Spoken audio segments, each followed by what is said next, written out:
7h08, soyez les bienvenus, c'est votre rendez-vous témoignage, c'est le coup de fil de l'actu. Alors, le port de l'uniforme à l'école, on nous avait annoncé une grande réforme à l'époque où Gabriel Attal était ministre de l'Éducation. Aujourd'hui, le gouvernement interrompt ces aides financières qui permettent la mise en place de cette idée.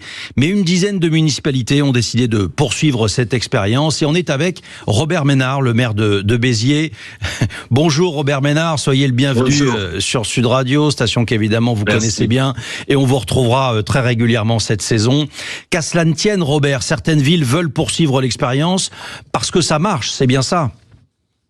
Mais bien sûr que ça marche. Attendez, alors ça fait pas la révolution dans les écoles. Il faudra faire d'autres choses pour un peu réimplanter une espèce d'autorité, parce que c'est quand même la clé des problèmes. Mais ça règle un certain nombre de problèmes.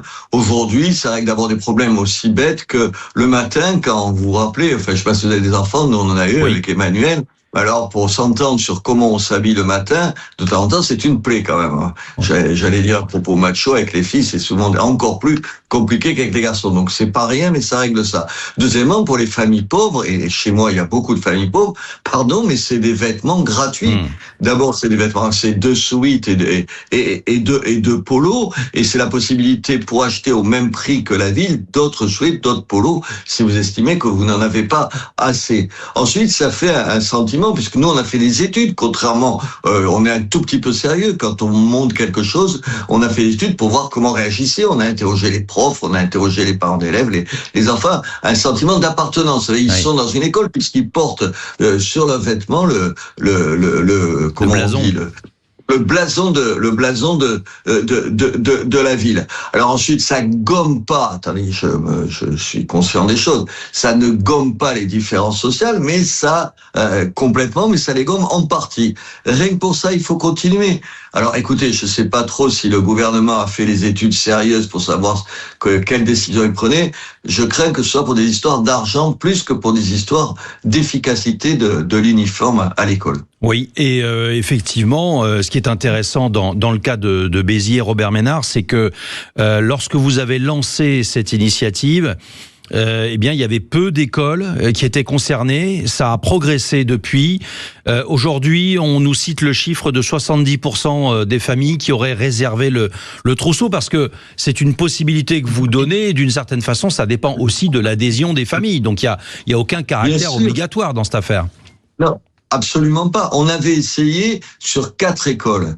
Il y a maintenant, ça fait 2 ans où on le fait. Ça, je vous dis, ça a plutôt bien marché. Donc, qu'est-ce qu'on fait maintenant? On s'est dit, on va l'étendre à l'ensemble des écoles. Il y a 21 écoles élémentaires à Béziers, donc toutes les écoles élémentaires sont concernées. Du public, le privé, d'abord dans un certain nombre ça existe déjà dans un certain nombre d'écoles privées à Béziers, mais le privé fait comme il l'entend. Et qu'est-ce qu'on a fait? Exactement ce que vous venez de dire, c'est-à-dire qu'on a lancé un appel aux parents, puisque pour une chose toute bête, pour avoir la taille des enfants, ils sont pas pareils à 6 ans qu'à 10 ans, ils n'ont pas les mêmes corpulences, donc on a demandé aux enfants, aux parents de nous communiquer les tailles des enfants, et à l'heure qu'il est, à l'heure où je vous parle, là, il y a exactement 73% des parents qui nous ont déjà donné la taille des enfants, c'est-à-dire qui adhèrent à ce processus. Et je trouve que c'est une bonne chose. Et puis, encore une fois, ce qui me tue dans cette histoire, c'est que, comme toujours en France, mais pas que sur cette affaire-là, on lance une idée, on s'écharpe. Vous savez, il y avait des pour, les contre, comme si c'était la droite, la gauche, les progressistes, les réactionnaires, enfin, vous voyez le tableau. Alors que nous, on s'est dit, maintenant, c'est pas le problème. On va juste demander aux parents, leur demander est-ce que c'est pas bien. Ce qui est fascinant, Robert, c'est qu'on voit bien qu'il y a une vraie adhésion. Donc il y a peut-être aussi, vous le ressentez, une envie tout simplement à la fois d'appartenance et puis une demande d'autorité et une certaine protection aussi, parce que l'uniforme égalise d'une certaine façon l'élève face à l'institution. Absolument, il y a les trois éléments que vous annoncez. D'abord, il y a un vrai besoin d'autorité. Et même les enfants le demandent. Enfin, vous allez, je suppose, vous êtes allé dans des classes et tout. Les gosses, ils vous demandent pas du laxisme. Moi, je suis sidéré du tutoiement, par exemple, dans un certain nombre d'écoles.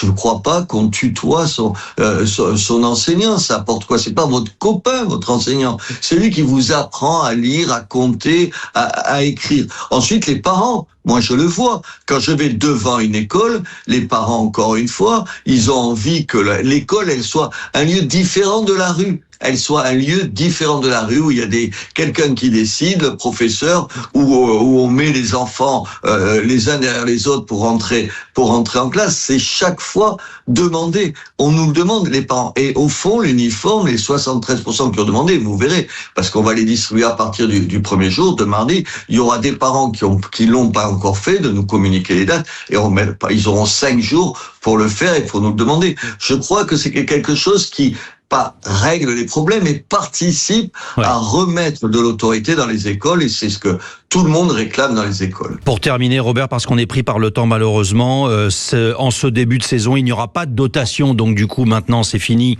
de la part de l'État. Ça représente un très gros poste. Est-ce que vous dites, c'est un investissement pour mes enfants de la ville, et c'est important qu'il y ait ce poste budgétaire qui y soit consacré? Ah mais c'est un choix. C'est le choix qu'on a fait, parce que pour toutes les raisons qu'on vient d'évoquer, mais aussi parce que je suis dans une ville pauvre où fournir 2 pulls et 2 polos et 2 sweats aux enfants, 2 sweats et 2 polos exactement, par enfant, c'est une vraie aide, mais c'est une aide qui a du sens. C'est pas je te donne de l'argent et tu en fais ce que tu veux. C'est une aide qui a du sens, et je pense que c'est à quelque chose qui est largement plébiscité. Peut-être que le gouvernement pourrait se soucier un peu plus de ce genre de choses, plutôt qu'il y a d'autres débats moins importants. Merci infiniment, Robert Ménard, d'avoir été présent ce matin sur Sud Radio, maire de Béziers, et très bonne journée à vous.